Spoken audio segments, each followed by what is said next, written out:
Hello. Hello, welcome to what will probably be a miniature style podcast where we're just going to kind of fill the time by talking about some of our favourite games that we've all played. All of us are here. So there's me, Steve, Me, Daryl. And me, Ian. and The pause between you go, me, Ian? I'm starting to the lack of cinnamon is starting to affect my brain. Oh, for God's sake. Ian, does it help knowing that last night I cooked six of the IKEA cinnamon rolls? No, I mean to be honest, I have just eaten 3 pancakes with cinnamon and sugar on. So then But what are you complaining about? but like my brain is in that mindset of, well, what do I do now? Because I've run out of cinnamon. God. well, yeah, it's where you go off to the shops and just start buying things like that seriously cinnamon and just crushing that up over it instead, just in a desperate attempt. Snorting it through a straw. Dealing in cinnamon grahams. Oh dear. Oh dear. But anyway, what we're going to do with these podcasts is we're going to focus on a single game. It could be a board game, it could be a tradable card game, it could be a miniatures game, it could even be an RPG. Although I don't know how many of those we could really all talk about.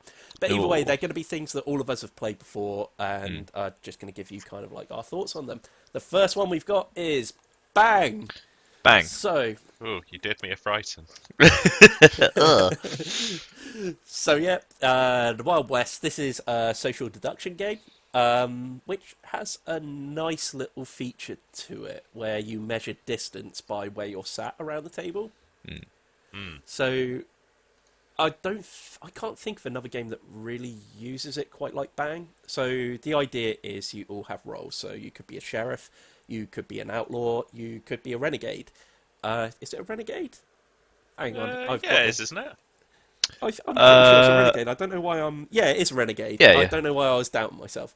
But your roles are hidden from everyone apart from the sheriff, and the sheriff has to try to figure out who's what around the table. If there are deputies around the table, they're going to be trying to help the sheriff. Otherwise, everyone else is pretty much trying to kill them. Though the renegade has to kill everyone in a particular order. So sometimes they're a little harder to figure out. Sometimes. Yeah, this is probably the most played game out of our little game group, probably. Yeah, I would say so. Yeah, I Yeah, think so. It I was always used as like a time filler, isn't it, between people turning up and not. yeah, but we also used to close the nights on Bang as well, because you'd Mm. almost always find someone says, "Oh, I've got time for a couple of games of Bang" or something like that. Yeah, and it's never just one game. It's like, oh, we'll just do two games, and then like before you know it, you're doing three. Yeah, yeah. But okay. Really, we were just going to talk about some of the games we've played before of it, and generally how we really feel about the game. Um, So I don't know how many times I've played this game. It's probably in the hundreds at this point. My set is quite worn down. Like Yeah, the well loved. the cards are all starting to look a bit kind of worn on the back there. I've actually got my camera up so I can kind of show some of the bits here. But every card has an action on it as well that you can take. I think that's probably the hardest thing in this game is deciphering all the symbology. Yeah, well, I haven't played it for a while. I still have this thing where I go, "The fuck does Cat Baloo do?" Yeah, Like, Yeah, every now yeah. and then I look at it, I just think, and it like doesn't click in my head immediately. It's it's something that probably could cause issues, but if you play it enough, I mean, yeah. it's a simple game. So once you get it, you've got it. But the symbology is sometimes a little bit opaque.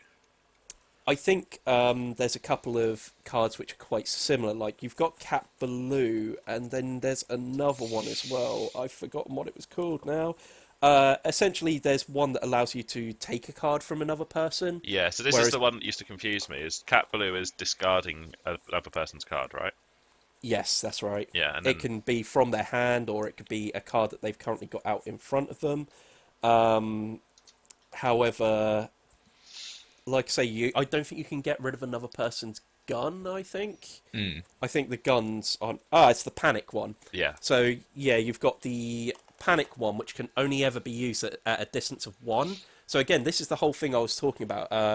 Where you're sat around the table kind of determines who you can interact with. So the panic one, you can only interact with someone that's sitting next to you or the next person in line, because if they get wiped out the game, you have to imagine the table kind of like closes around one another.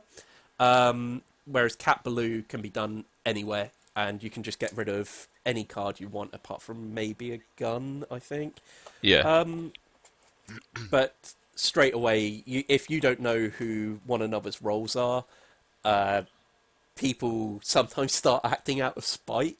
For example, someone may have played like the panic card, where they get to take a card from someone else, and they could well be taking a card from an ally of theirs, but they don't know they're an ally, and all of a sudden you get bickering between the two of them. It's always fun when that happens.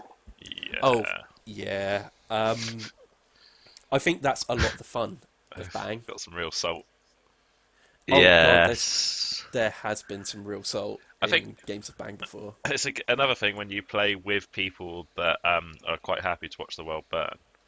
Yeah. Yeah. You get a sort of dynamic where some people just don't care what the roles are, just that everybody is being killed in a horrible gunfight. I think we all know who you're talking about here, but He knew that I was on his side.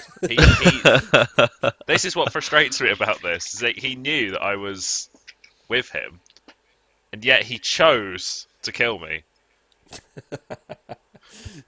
So one of the things about Bang is, like I said, that you've got the distancing between you, and you have to kind of like deduce by the way people are acting. So sometimes someone might shoot someone, but they didn't really have a choice. Like, well, they did have a choice; they could just choose not to shoot.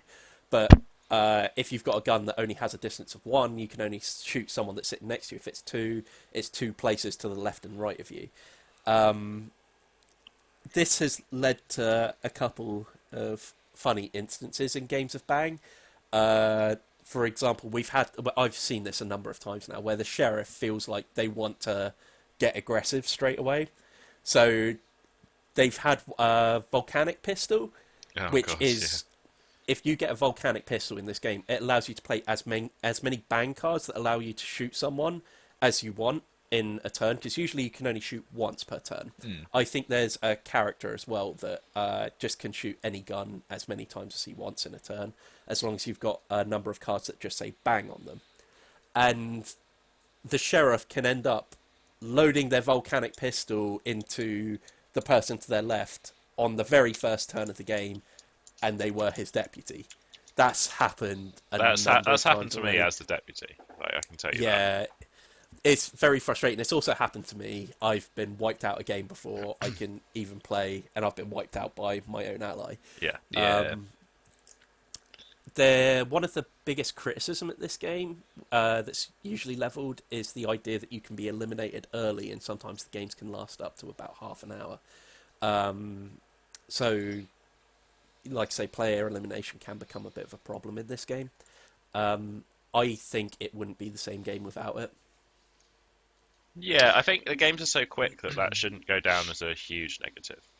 I think it's designed in a way that you could just randomly blow 3 people away, and then there's still a level of joy to the game when you watch that person then get blown away by every subsequent player.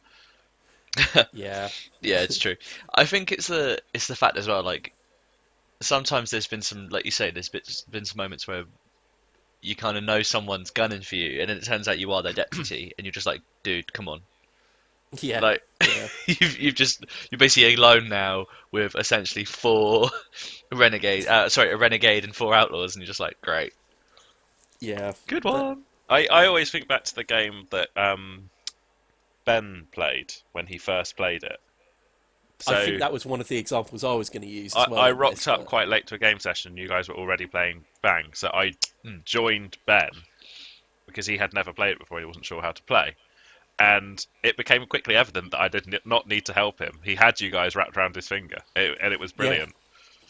The thing is, the other thing I remember from that game is it's also a good example of sometimes in this game the cards just fall right for one person, and the person who's played the game best doesn't necessarily win. Because in that game, Ben played an absolute blinder throughout the game. Like, no one thought he was the renegade at all, Yeah. despite him being the renegade. Yeah. However, I remember I had a really lucky run of cards, and it was down to me, the sheriff, who I've forgotten who was the sheriff, Yeah, I and can't Ben. remember. And my lucky run of cards just wiped the sheriff out and just won the game for the Outlaws, basically. However, I did not play well in that game, and it was just the fortunate instance of the right cards coming up in a single turn that allowed me just to quickly wipe out the sheriff. So it is a game where you have to understand that you could play as well as you possibly could do and still not win. I think that's part of the charm. I think so Yeah. as well. There's been a couple of other games that have been released. I think there's one where it kind of like takes part in feudal Japan. I've forgotten what it's called and I haven't played it. A lot of people say they prefer that to this because the players come back as ghosts Oh, and wow. can influence the game That afterwards. That's Sounds amazing. cool. That sounds pretty cool. It does. However, I think the idea that you're not under that threat of being killed very, very quickly would take something away from the game. Yeah, maybe. I kind of feel like a lot of what makes Bang is the idea that you could get wiped out fairly easily. I guess it depends on what. Yeah, I guess it depends on who you're playing with as well. Because like sometimes, like you say, when it's newer people, they're not necessarily as aware of some of the symbols on the cards or what the words mean. Like the general store, stuff like that. When it comes up the first time, if you're the person that's played it a few times, it kind of, it's easy enough because you just go general store, right? Okay, lay out some cards, everyone gets to pick one. I think the other thing as well is I really enjoy sometimes the crazy way that the cards sometimes fall sometimes. Yeah, yeah. Like sometimes you'll have a general store and a general store will also come up whilst you've played a general Yeah, store. yeah. So with the general store, you play the card and you deal out a number of cards equal to the number of players. And then starting with the player that played the general store, everyone gets to take a card of that type. I think another thing that's interesting in this game is the way that the amount of cards that you can hold in your hand out of turn is equal to how much life you currently have. Because you can be shot a number of times in the game. So as you're getting more injured, you're actually finding it harder and harder to actually get the cards you need, basically.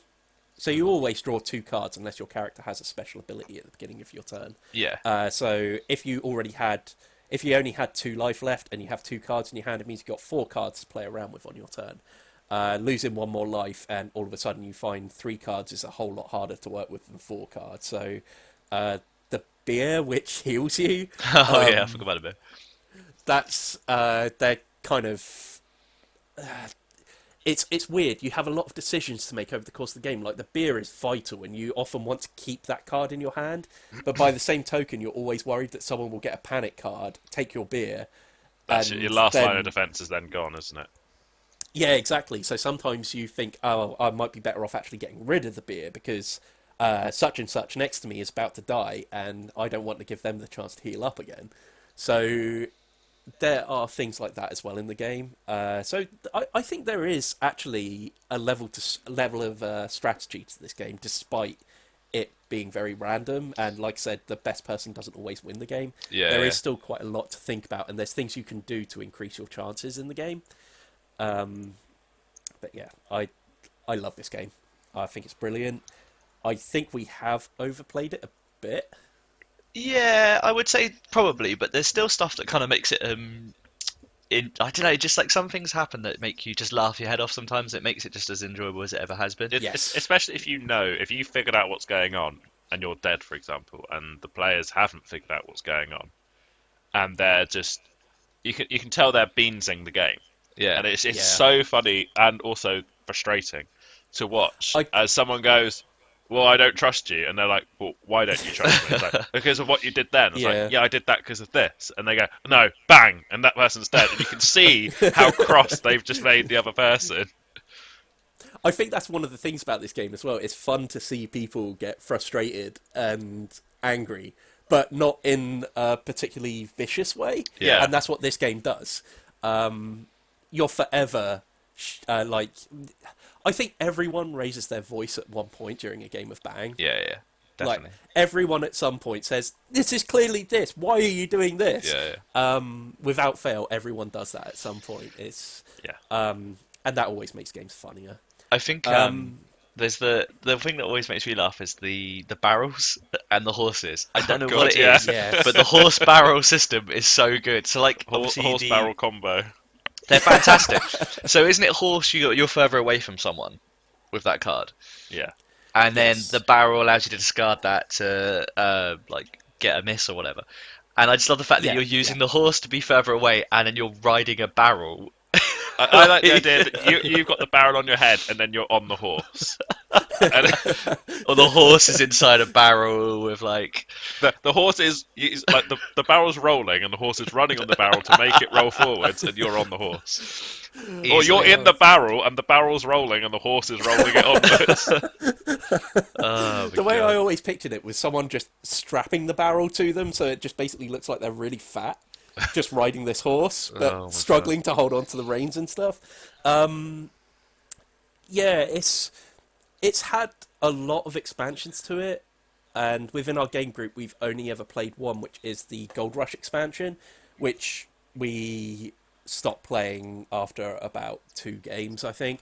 It added a certain level of certainty to the game, which actually takes away from the game a little bit. Mm. So you can start gaining currency throughout the game in the form of little gold nuggets, and you can start using them to buy equipment from a lineup actually on there. Other players, I think, can discard those cards, but they can't steal them. I think it added too much of a sure thing to a game that's really quite random, and that's why people didn't quite enjoy it so much, I think. Yeah, I think when the joy of the game is that it's almost unpredictable, completely Yes. unpredictable. When you take that away, you're losing an element of its charm. Yeah. Generally, that was our thoughts on it. Like I say, we haven't actually played it too much because we pretty immediately felt like it took something away rather than adding something. There is also Bang Dice, which you said you guys haven't played before. No, No. not played that one. So a lot of people prefer Bang Dice to Bang. Okay. And I don't quite know why. I know some people said it was because... I think some people said it's because it was a quicker game, therefore Yeah. the player elimination doesn't feel quite so bad.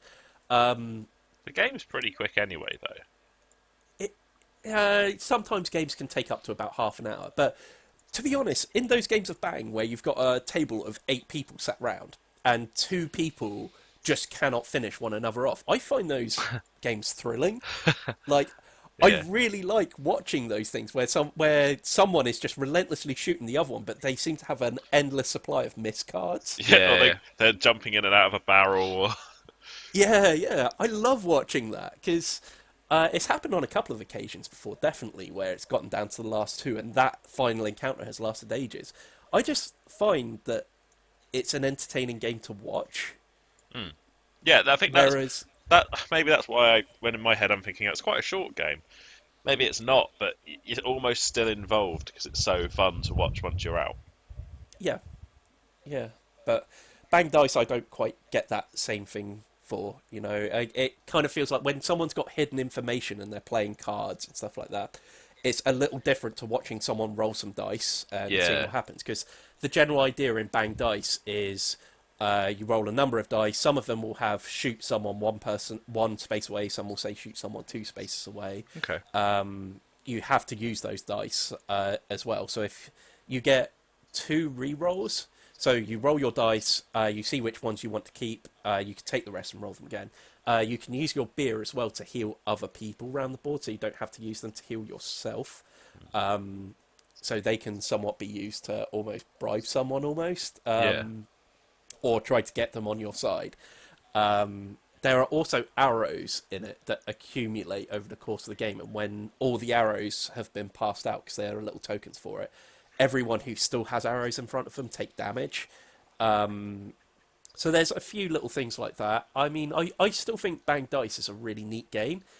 I actually prefer playing Bang Dice when I've got a smaller group of people, Okay. because I do find Bang's at its best when you've got all the roles present on the board, like when you know there's a deputy on the board somewhere.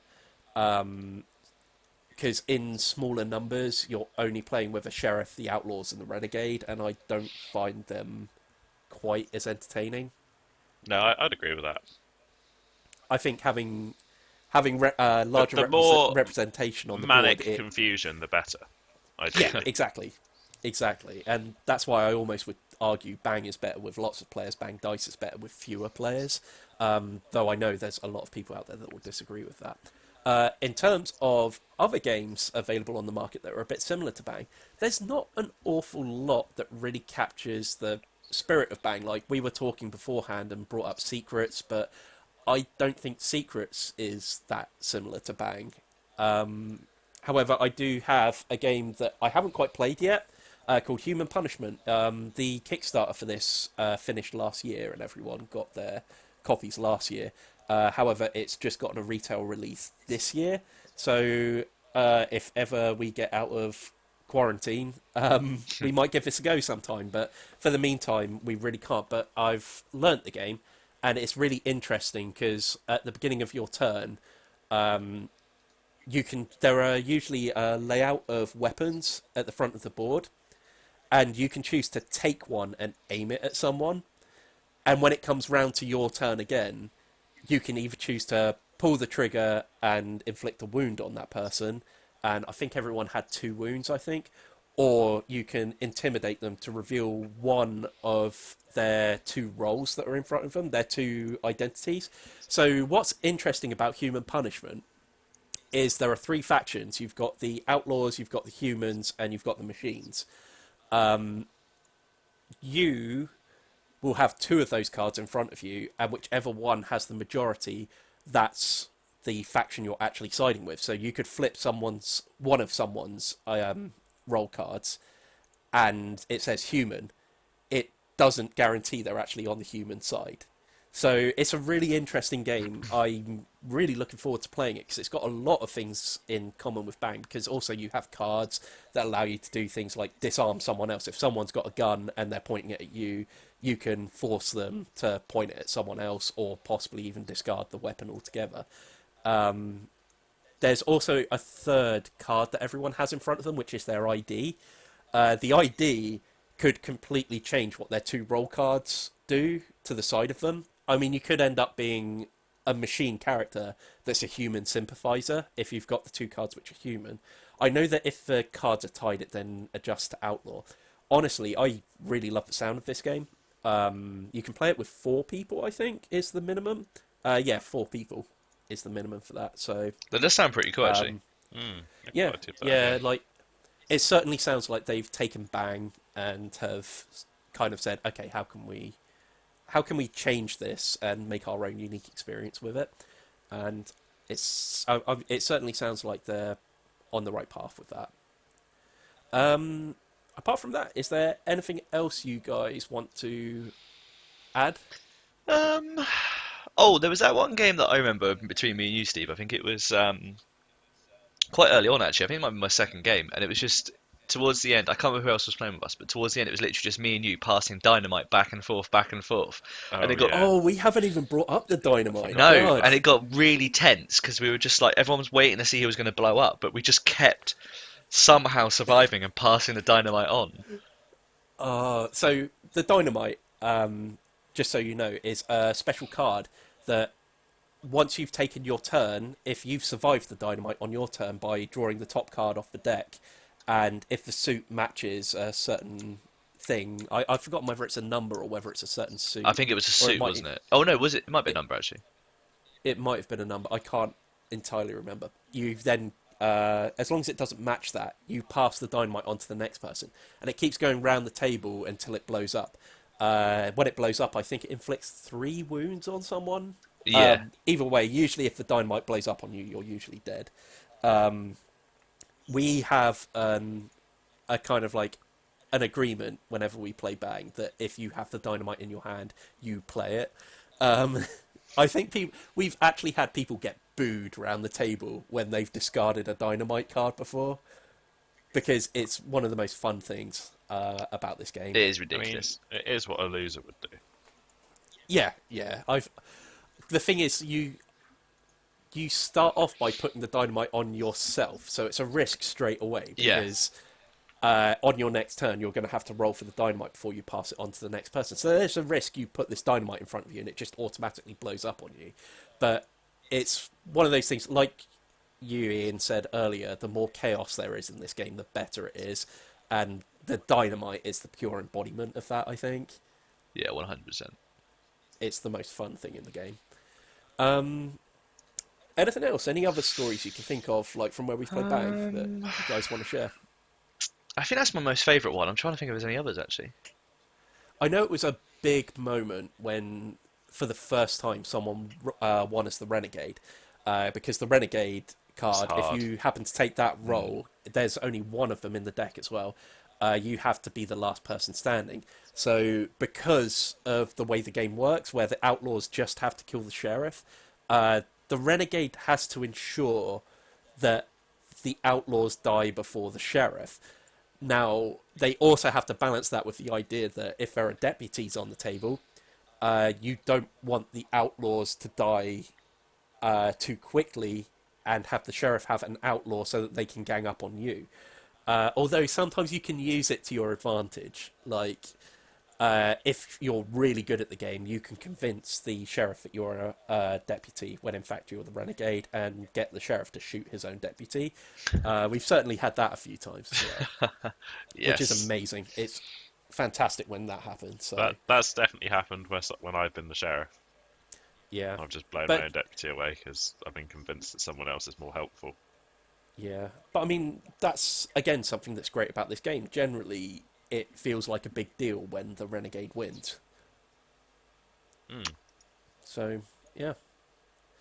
Anyway, I think we've just about run out of steam on this one. I think so. Yeah. Uh, Thank you very much for joining us on this one. We're actually possibly planning on putting this on Twitch, dependent on whether we can all get hold of webcams. So we have a Twitch channel now, twitch.tv/everybody dice. It should be there, I think. Like I said, we're thinking of moving these videos to there, so that you guys, if we advertise that we're going to be online, you can kind of like chime in and using the chat, you can discuss it with us, whether the game we're looking at has anything you guys want to contribute to. If you want to keep up to date with that, we have our Twitter at Everybody Dice and our Instagram at Everybody Dice Show. Our Facebook as well, we've been using to communicate with people. We're running an RPG at the moment on our Discord channel. We are open to letting anyone join in with that. The Discord announcements tend to be on our Facebook page more than anything else, which is facebook.com/everybodydice. You can also find all our content in one place at everybodydice.com. Though we don't tend to use that for announcements, that's really used more for kind of like giving you guys a quick route to all our content that we've already made. I would say be really careful about Patreon at the moment. Really only subscribe to the Patreon if you can afford it at the moment. Our Patreon is patreon.com/everybodydice.